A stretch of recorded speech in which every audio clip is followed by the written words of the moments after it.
Sakubona mfundi, let me teach you plurals of some of the most common words we use in everyday language, right?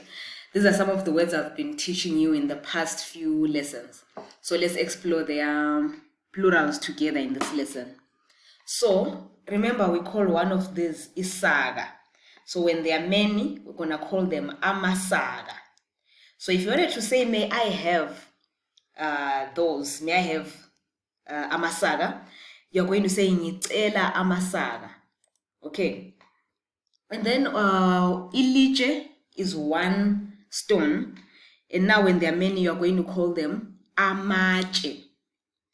Ngicela amatshe. May I have stones. Okay. Remember the box, we call it ibhokisi. So now we'll call them amabhokisi when there is two or more of them. So may I have some boxes? Ngicela amabhokisi. Ngicela amabhokisi. Right. Ifolokwe is one fork. Two or more are called amafolokwe. If you want to ask for them, you're going to say ngicela amafolokwe.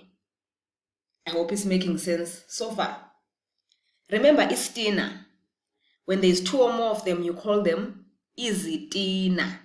And if you want to ask for those, you say ngicela izitina. All right. What about bread? Isinkwa, right? So if there's two or more loaves of bread, you're going to call them izinkwa. And here is how you ask for them. Ngicela izinkwa. All right. Ngicela izinkwa.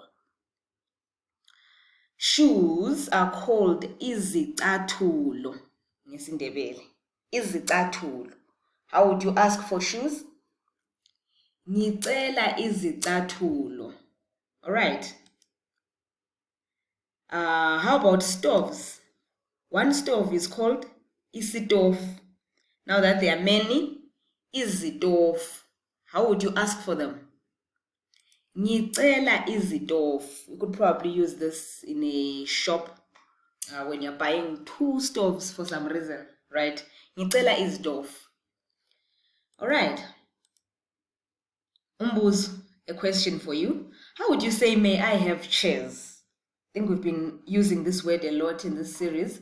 Go ahead and write the sentence, may I have chairs in Ndebele, in the comments below. All right. Thank you for joining me. I'll see you next time.